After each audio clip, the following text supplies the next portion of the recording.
Hey, Steve Basic Architect.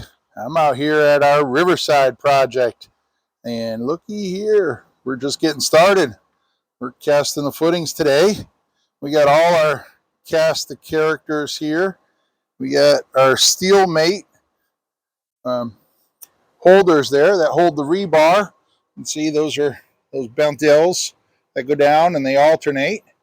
We have our Fab Form fast footing, which is nothing more than kind of a bag line footing. You can see here, it's just a series of 2x6s that are attached to these metal stakes that get driven into the ground.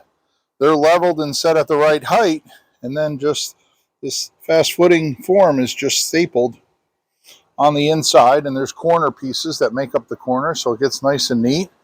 And then, of course, we have our steel dogs right there, and the steel dogs are to make sure that we get that nice uniform dimension across the footing. So, yeah, concrete, here we come.